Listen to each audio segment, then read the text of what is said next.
ئەو شەڕ و گرژیانەی کە لێسادا لە ناوچەکەدا هەن تەنیا زیانی گیانی و مادیان نەبووە، بەڵکو بووەتە مەترسیەکی ڕاستەقینە بۆ سەر مێژوو و کللتوری گەلان. هونەر و شوێنەوارەکان کە ناسنامەی ئەو خاکەن ئێستا لە بەردەم هەڕەشەی لە ناوچووندا.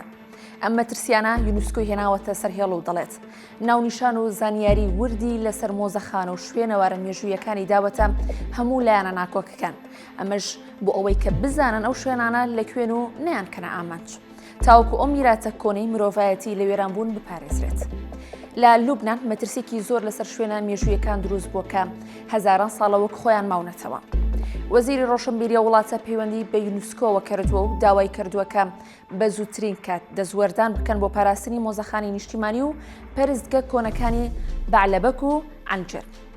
ئەوان دەڵێن ئەم شوێنانە هی هەموو مرۆڤایەتین و نابێت ببنە قوربانی ململانەیەکی سەربازی.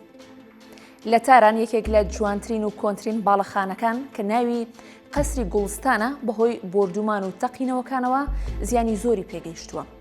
شوشە و ئاوێنە نەخشێنراوەکان شکاون و دەرگا دارینەکانی زیانیان پێگەیشتووە. هەرچەندە پێشوەختە هەندێک لە کەلوپەلە بە نرخەکان گوازرابوونەوە بۆ شوێنی پارێزراو، بەڵام هێزی تەقینەوەکان هێندە زۆر بووە کە شوێنەواری تێکشکاندنی بەسەر دیوارەکانەوە جێهێشتووە.